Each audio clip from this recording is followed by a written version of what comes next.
Thursday night football, first place in the NFC East.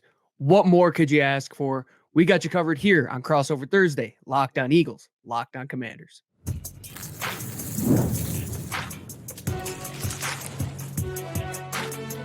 You are Locked On NFL Crossover, part of the Locked On Podcast Network.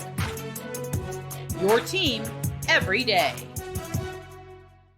What's going on, everyone? Welcome on in to a special Crossover Thursday edition of Locked on Eagles, Locked on Commanders. I'm your host of the Locked on Eagles podcast, Gino Camilleri, joined by my very good friend, host of the Locked on Commanders podcast, David Harrison. And we would like to welcome all our everydayers and thank you for making us your first listen each and every day. And this edition of the show is brought to you by our friends over at Prize Picks. Download the app and use code LOCKEDONNFL to win $50 instantly when you play $5. And David, for the first time in a long time, the Eagles and Commanders are playing for first place in the NFC East. Yeah. Let's just start there. Did you expect that this game, let's go back to when the schedule was made, was going to have this big of an implication come Thursday night? No, I mean, I think it's hard for anybody to have predicted that, this game would be for first place. And of course, the most rabid Commanders fan would love to stand there and say, like, I knew this was coming and I knew all that. And that's fantastic, right? That's what fans are for. Like, fans are supposed to look at the rookie quarterback and the brand new head coach and the sexy GM and say 14 wins. Like, nobody's going to stop this crew. And I love it. But, being an objective observer, it's hard to look at a team with a new head coach, 60% or a turnover from the active roster from last season, rookie quarterback, offensive coordinator, obviously is new with the new coaching staff. And it's an offensive coordinator that a lot of people just didn't have a lot of expectations for coming back to the National Football League. So it's hard to say that. However, I will say, going back to preseason coverage, that we kind of laid out a blueprint to what could lead the Washington Commanders to contend to win the NFC East division this season. And it led to 10 victories. So we mapped out 7 of them that we felt, the Commanders could pull off. They pulled off a good amount of those so far. And there are a couple that they need to kind of steal. The Ravens could have been one, the Steelers could have been one, and splitting with the Philadelphia Eagles is certainly part of that blueprint. And then getting some help from the likes of the Dallas Cowboys, who are, imploding and beating themselves more than I think anybody else is beating them, and certainly helping, helping that cause along. So all of those things combined, we saw a path to it, but to say that we predicted it, I think would be going a little too far. And I think right now, Jayden Daniels has been the one that really has this thing pushing the whole ship in the right direction, right? And I just want to say, from an Eagles fan perspective, you have not seen this much respect for an opposing Washington quarterback in a long time. And that might be the biggest fear for a lot of people, because we know that in this division, it's usually the quarterbacks that take it. Is Jayden Daniels, he's got to be not just an RG3 blip in a pan, right? Like, this guy is legit, and he has the frame and build and everything to withstand the injuries in the NFL. So I'm a little nervous for tomorrow just because of one guy, and I think a lot of Eagles fans are as well. Yeah, I mean, a dynamic quarterback changes things, and there's a lot of franchises in the NFL that have a history with dynamic quarterbacks, but I don't know if there's a franchise other than the Eagles that has more of a history. I mean, going back, Randall Cunningham and all that stuff. Like this franchise knows, and so that means the Eagles fan base knows how much of an impact a dynamic quarterback can be. So when you see one wearing opposing colors, I think that's where some of that respect comes from. And, I will tell you, man, and I know we're on a short week, so maybe some of that is the short week as well. But I got a lot of trash talk in my YouTube comments from Cincinnati Bengals fans. I got a lot of trash talk from Bears fans. I got a lot of trash talk from Steelers fans. Obviously, Steelers fans feeling pretty good about that trash talk now. Haven't really gotten a lot of trash talk from Eagles fans so far. So I think that kind of echoes your sentiment of the respect that Jayden has kind of brought to the team. And, not only that, but you also look at the defensive side of the ball, I think, and when Bobby Wagner arrived, there were some obvious questions about physically where is he as a player, but pretty much everybody echoed the same sentiment that even if he's not physically there as a player that he, where he was before, his arrival and his decision to join this team specifically automatically legitimizes the team, and it legitimizes what they're doing in Washington. And then you see that, the defense isn't the best in the league, certainly, but they're doing enough, and they're certainly hunting the ball more recently. They're getting their sack numbers up recently. And Bobby Wagner is getting a lot of credit in the press, especially from Joe Witt Jr., the defensive coordinator, who just a couple weeks ago was like, "Hey, man, the opposing offense moved so quickly that there were a handful of plays that Bobby just had to call on the fly on the field himself. We didn't have time to communicate. He's just saying, hey, here's what we're doing, and I know exactly what the call is." And that just kind of shows you the impact that a guy like Bobby, a veteran towards the end of his career, is making on one side, but then the rookie quarterback, like you mentioned, making on the other side. And I think to your point as well, you look at Zach Ertz, and I remember having this discussion with Marcus back in the summer, and I think Lou and I said it as well, that a lot of those free agent signings, the Bobby Wagners, right? You bring in a Zach Ertz. For Philadelphia Eagles fans, it gave us like 2011 Dream Team vibes, but to see Mhm. everything going right, you got to give a lot of credit to that front office. And I know Lou and I over Yep. at our show, we have loved the draft classes for Washington over the last couple of years. How influential has this free agent class been for this Washington team to get this ship right? I mean, truth be told, man, the new guys are pretty much everything, right? I mean, Mhm. outside of Sam Cosmi is a returning player. Obviously, Terry McLaurin is a returning player that's doing a lot of good stuff. Brian Robinson Jr. And Benjamin St. Juste is a starting cornerback. I know a lot of Commanders fans have some angst with him after that touchdown he gave up against Mike Williams. And then you of course have Deron Payne, who is obviously on the starting defensive line, and I think his impact is definitely more felt by the team and outside the stat box. But outside of that handful of guys, Quan Martin is also one of those that you need to shout out. Like outside of about a handful of guys, everybody else is new, whether they're a veteran free agent or whether they're a rookie draftee. And this draft class certainly has made a massive impact on the team, and looks like it's poised to make an impact moving forward. I mean, we haven't even seen Ben Sinnott or wide receiver Luke McCaffrey really scratch the surface of their potential and their ability given on this team, and that's something that we certainly hope to see moving forward. But yeah, man, I mean, it's interesting because with as much changeover as they had this season and as impactful as that changeover has really been this year, there stands to reason to be a good amount of changeover next year. There's like 32 or 33. I don't remember the exact count, but there's more than 30 expiring contracts on this roster right now. So So these the guys are in. potential for this, what's that? These guys are in. Like they're ready. Like they know that this year Yeah, they have to go and get it because of yeah, how many guys are impending the end of their Washington careers potentially. So I mean, yeah. if It's basically one a team tryout. said they were going all in, Jerry might have said it, but Washington really has showed it so far. In all honesty. Yeah, and they'll tell you too. And DQ has been asked, and he has admitted, like he'll admit that they're a little bit further ahead than he expected them even to Mhm. be at this point in time. That's always a pleasant surprise. And what you get to do is you get to start picking through those 1 year deals and expiring contracts and say, okay, are you a reason we're ahead of schedule? And if you are, maybe we plan on offering you a little bit more money in the offseason. I think obviously, going back to Bobby, I think Bobby Wagner is the type of player like if he wants to come back on a 1 year deal next year, kind of play that 1 year to year type of situation. I think this team would love to have him back, and continue to mentor all the new players they bring in. But there's gonna be a lot of contract decisions they got to make, and then of course the players have to make their decisions on: are you willing to take what the Washington Commanders are going to want to offer you, or do you want to try to test your value on the market? Say, hey, look what I did for that Commanders team, and imagine what I could do for your team, and all those things. And then again, Adam Peters is going to continue building this thing through the draft. So how the draft board looks and how the draft class looks and where he thinks he can go get talent is going to play a part into it too. So it's going to be really interesting to see how this team looks 3 years from now versus right now, because as good as this team has been so far, it could look incredibly different. In 20, even as early as 2025, but certainly 2026. Before we get into the Eagles portion of the show, let's take a step back and look at the present. I was going to say the future. We were just looking at the future, but the present right now.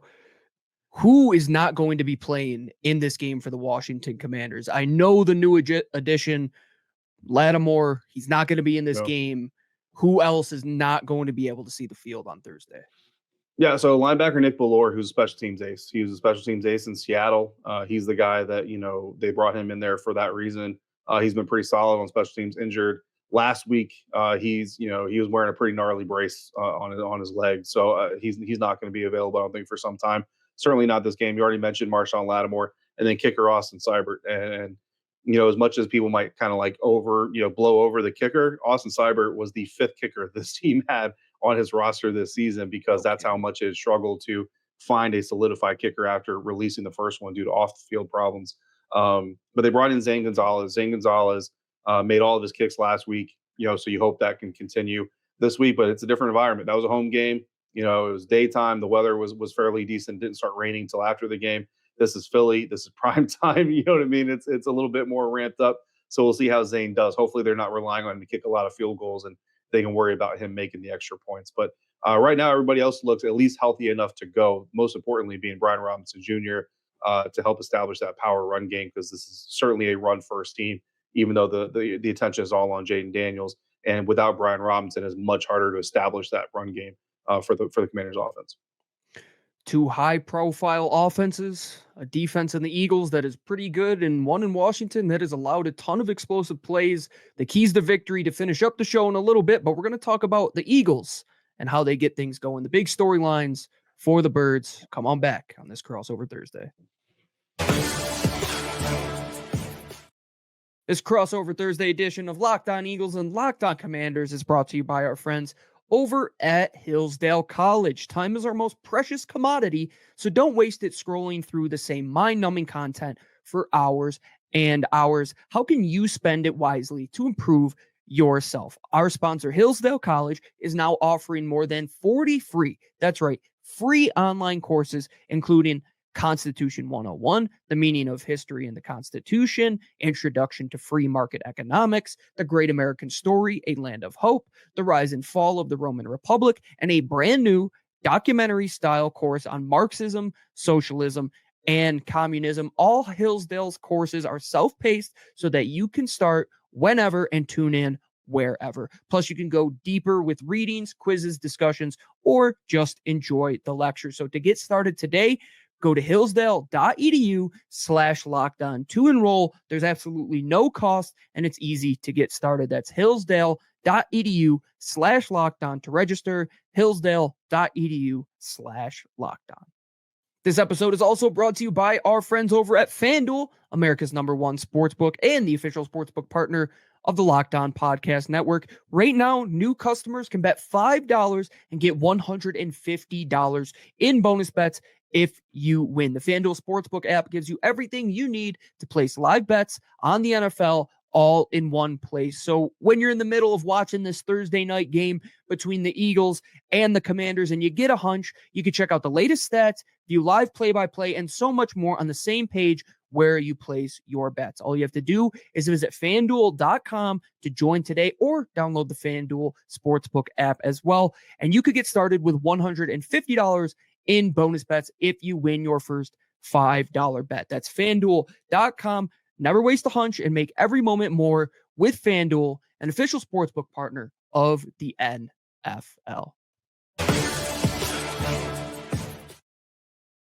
All right, everyone, welcome on back. Crossover Thursday. Gino Camilleri, host of the Locked On Eagles podcast, joined by David Harrison, host of the Locked On Commanders podcast. For the first time in 6 years that David and I have been doing these crossovers, this is a first place matchup between the Eagles and the Commanders. This one is going to be fun. And I want to start with arguably the biggest story, David. This is the first time we're going to see Jalen Hurts and Jayden Daniels. I think a rivalry that a lot of fans are really excited for. And you mentioned it when we were talking in the last segment. The Eagles know dynamic quarterbacks. I think a lot of our fans are looking across the way and saying, this is a kid who could play some really good football. But Jalen Hurts, he's been playing exceptional football. And great news for him, he gets his last infinity stone on the offensive line back. Jordan Mailata, his practice window was activated for this week. Fred Johnson, thank you for all your service. But Jordan Mailata will be back. All 5 pieces are back for this Eagles offense. David, how scared are you of Saquon Barkley?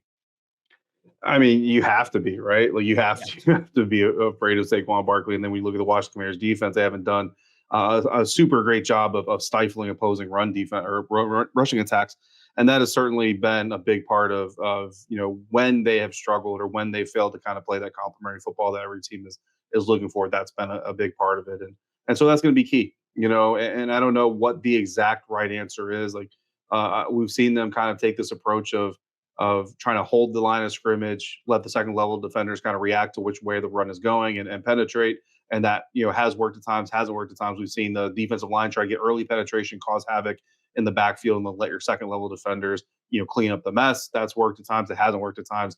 It's like every other game. Like the first quarter is going to be a lot of feeling each other out, kind of probing here, probing there. The two sides obviously know each other very well, but the last time these two teams saw each other, they were very different as well. Different coordinators in Philadelphia, certainly some different directions of things kind of going on, and then Washington, like we just got done talking about, is a whole new set. So the question really is like, so we talked to Dante Fowler Jr. He's doing a really good job of getting to the quarterback this year. He's on pace to set career numbers and sacks and all that stuff. And he called Jordan Mailata super huge. That was the way he described him. Big guy. Huge, Fred Johnson is bigger dude. than him. Funny enough, if you put him next. Is he? That's interesting. I didn't know that, but he said he likes going up against Jordan because he makes him better as a pass rusher. So the question really, from that aspect is he's coming back, and obviously that's good news no matter what. But how big of a concern, if any concern, is there that there might be a little bit of rust there that the Washington Commanders, if they attack him, in that left side with Landon Dickerson specifically, might still be able to get a little bit of room to pressure Jalen Hurts quickly. The one thing I've said about Jordan and Fred and him are kind of different. Fred is more susceptible to those guys that are going to get under his pad, play with leverage, right? Mm-hmm. Jordan, since he is so big, he has a hard time against those speed rushers. So if you have a guy, for example, Dante Fowler, a little bit more speed and finesse than he is like a true power rusher, if you can bend and corner, that's where Jordan is a little bit susceptible. And of course, I think there's going to be some rust bringing him back for the first time in nearly a month. But Landon Dickerson, Cam Jurgens, those guys have been playing exceptional football on the inside. I'm really excited to see how that battle kind of plays out, because the reason Saquon in this run game has really worked is how efficient the inside of the offensive line has been. And going against Washington, it's been the same characters for years. We kind of know what it is. Can they get any head of steam in that department this year? I was looking at the explosive play rates for defenses. Washington, you gotta get them in the run game. This is a team, if you're the Eagles, you just have to continue no matter what to try and run the football. But I want to touch on the pass game, David, and I think a lot of people do, because I think a lot of Eagles fans were expecting maybe Marshawn Lattimore is in this game and he might shadow A.J. Brown. What is the plan for Washington? Is it what we've seen in the past where St. Juste is going to be out there and it's the same old rotation of guys, or are we going to see a little bit of a change up from Washington now that Dan Quinn is in there from an Eagles perspective? Yeah, you're going to see Benjamin St. Juste outside. He's going to be that primary guy. Mikey Sainristil, the rookie out of Michigan, is taking over one of those perimeter spots as well. Noah Igbenogany, the former first-round draft pick, is playing in the slot. And then Quan Martin is one of your safeties. Jeremy Chin's your other safety. When Jeremy's in the box, if they do put another safety on the field, Percy Butler is the guy that's getting in there. So some familiarity there with some of those players for the Philadelphia Eagles. But talking to every single person on this team, and I think especially coming off of the way that Benjamin St. Juste gave up that touchdown to Mike Williams. And for Eagles fans who don't know, I know Commanders fans are sick of hearing about it, but for Steelers fans who don't know, basically picked up trail coverage, trail technique, which he absolutely shouldn't have, because he didn't have top coverage from Quan Martin. Quan Martin was the cover one safety, deep safety there, was on the other side, complete opposite of the other side of the field. And he knew it. He knew he blew it. He knew he messed it up, acknowledged as much. But I think this secondary, because of that mistake, is even more aware of the importance of keeping everything in front of you, not allowing those explosive passes. So while the Commanders' defense has given up a good amount of explosive plays this season, what it's better is preventing the explosive passes. And that is kind of what this defense wants to continue doing, is making the Philadelphia Eagles drive down the field. And I think when you look at the Eagles, you look at Jalen Hurts specifically, something that kind of stands out is, really high completion rate, really high yardage, really high big time throw percentage, but you also have a really high time to throw average. And so he was a quarterback who is not only really good at delivering the deep ball, right, which is a threat by itself, but he's also willing to hold the ball a little bit to find that deep throw. And I think that's where the Washington Commanders, if you're hoping to get an edge over this Philadelphia Eagles team, is, try to get that early stop on a Saquon Barkley run. Don't let him get a good amount of yardage. And then maybe you get Jalen Hurts to hold that ball and take a sack. And we'll talk about the keys, but I want to talk about one more thing, David. The Eagles finally have a defense that might be able to cover Terry McLaurin. I know it's shocking after seeing Sam Howell rip this defense to shreds last year, but Quinyon Mitchell, Cooper DeJean playing like the defensive rookies of the year. The one area I am focused on is the Eagles' defensive front. They've been able to get a lot of pressure. I was watching that Yep. Commanders Pittsburgh game last week. Obviously, Pittsburgh was able to get to Jayden Daniels. Is that still a concern going into this game? Yeah, some of that I think, watching the tape of the Steelers game, some of their simulated pressures I think tricked Tyler Biadasz a little bit, right? The center that came over from the Dallas Cowboys with the Washington Commanders, he sets all the protections. So that's going to be interesting because the Eagles are, Vic Fangio is just, his reputation precedes. So it's going to be interesting to see that chess match as well and how that impacts things. Now the other part of that was Andrew Wiley, the right tackle, was injured, had a shoulder injury, was active against the Steelers, but was not healthy enough to start and play, and essentially was an emergency tackle, right? But at the end of the day, he wasn't, able to go out there and play. If Andrew Wiley is out there, then I think you have a little bit more confidence in that ability to protect Jayden. But yeah, we've been talking about Jalen Carter specifically and Josh Sweat, leading up to this game and the respect that this coaching staff has for him. So they got to have a plan. You might have previewed one of the keys to victory I have for the Philadelphia Eagles, and we will continue to talk about that as we wrap up the show. Keys to victory. How do the Eagles win? How do the Commanders win? Stick around as we finish up this crossover Thursday. Locked On Eagles, Locked On Commanders. This Thursday edition of Locked On Eagles and Locked On Commanders is brought to you by our friends over at Prize Picks. Right now, you can win up to 100 times your money over at Prize Picks with as little as 4 correct selections. Sign up today and get $50 instantly when you play $5. You don't even need to win to receive your first $50 bonus. It is guaranteed. So if you want to get in on this Thursday night action and say that Jalen Hurts and Jayden Daniels are going to have more than 1.5 passing touchdowns, you're going to have a chance to win some of the billions of awarded dollars to the tens of millions of users over at Prize Picks. It's the only and best way to win real money this football season. If you have a hunch that some other players are going to go off, well, all you have to do is download the app today and use code LOCKEDONNFL to get $50 instantly after you play your first $5 lineup. Once again, that's code LOCKEDONNFL to get $50 instantly after you play your first $5 lineup. Prize Picks, run your game. All right, everyone, wrapping up Crossover Thursday, Locked On Eagles, Locked On Commanders. I'm your host, Gino Camilleri of the Locked On Eagles podcast, joined by David Harrison, the Locked On Commanders podcast. If you haven't checked us out yet, make sure you subscribe and like us wherever you get your podcast, and you can check us out on YouTube as well. And we thank you for being everydayers of a show brought to you by Prize Picks, who brings us Thursday shows each and every week. And we're going to wrap up talking the keys to victory here, David. What are 3 things that the Washington Commanders need to do to walk out in first place of the NFC East after this game on Thursday? Yeah, I think first and foremost, I got to establish the run. And we talked about this team being a run-first team, but it's not just a run-first team. It's a power run-first team. And, with Brian Robinson, expected to be active, with him not having a game status, obviously that leads you to think that he's going to be active. The question still remains, how active is he going to be, right? Since he suffered his initial knee injury earlier in the season, now it's a hamstring that he's dealing with in the exact same leg. How connected those two things are, there's some assumptions we can make, but medically I can't tell you. But the bottom line is, since he missed that Baltimore Ravens game with that knee injury and then the subsequent hamstring injury, hasn't played up to or even more than 50% of snaps in a single week since. So he might be out there and certainly could help set the tone, but how much of that tone is he really going to be able to set? And how much can he get into the mind of the Philadelphia Eagles defense to allow them to then open up lanes for Austin Eckler, Jeremy McNichols, and maybe even get Chris Rodriguez Jr. They've got 4 active running backs on the roster right now. If they're all 4 active for the game, maybe you can get Chris involved, and he's a little bit of a power back. But the bottom line is, the team's got to find a way to establish the run, whether or not B-Rob is fully active or not. The second thing, you got to stress that Eagles left side of the offensive line. We just kind of talked about it. You got to test Jordan Mailata. I know he's talented, super stoked that he's back if you're Philly, but this defense has got to go find out just how back he is and how rusty he is. And you got to put pressure on him early, and you got to really stress him throughout the entirety of the games. If you can get 3 uncharacteristic wins against them, depending on the timing of those could be the difference between winning or losing what could be a very close game. And then keeping a lid on Jalen Hurts.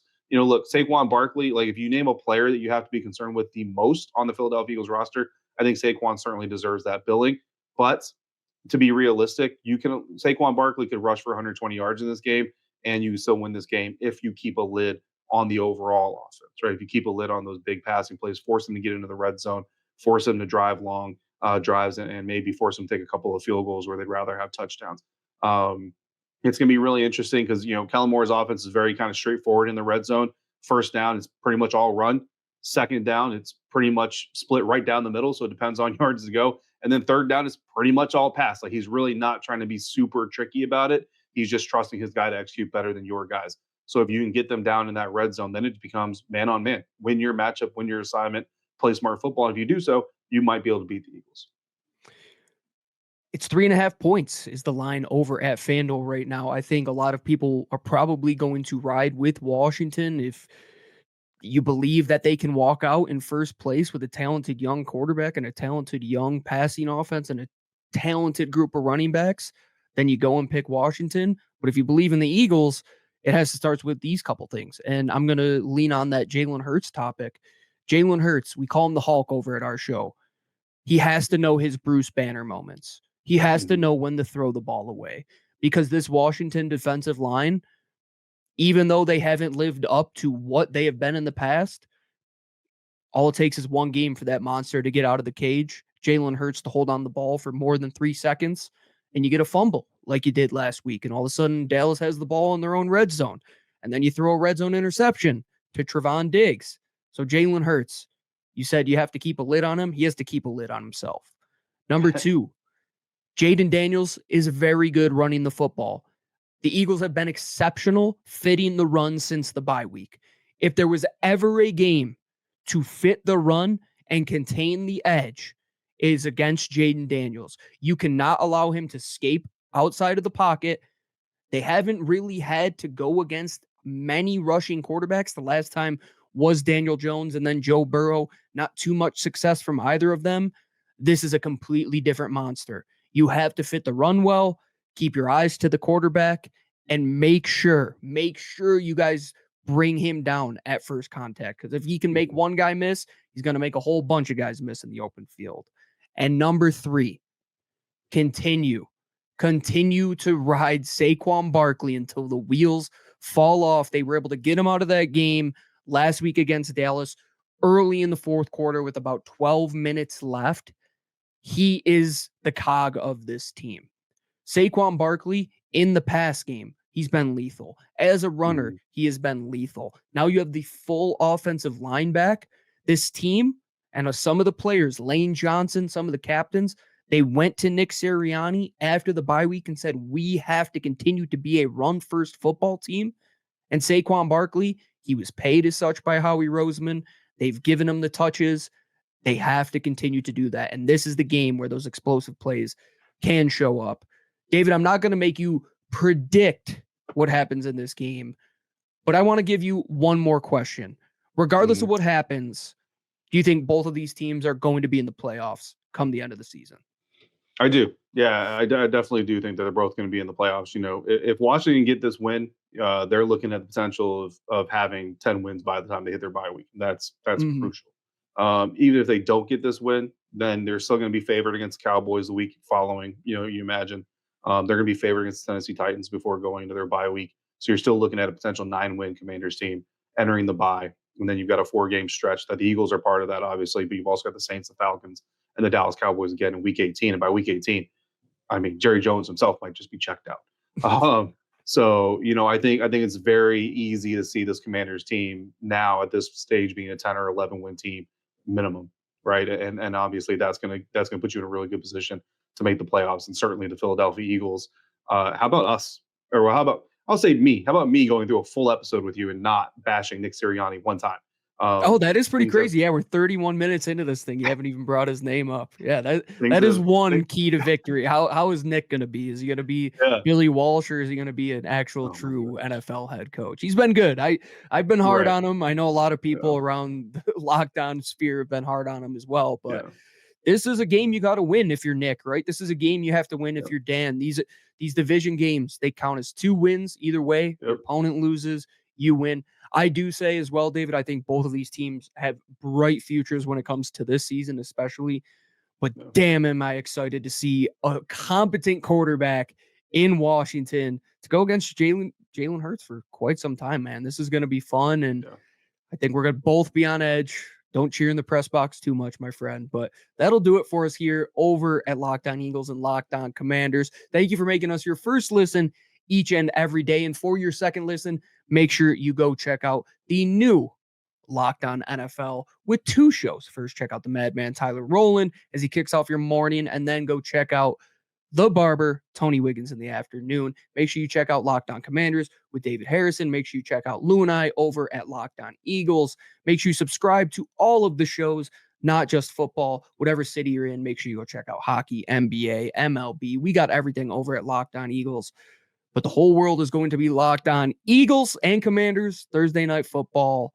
David Harrison, thank you for joining the show. That'll do it for me, Gino Camilleri. Until next time, fly Eagles fly, and fly Locked On Podcast Network. You could say go Commanders if you want, David.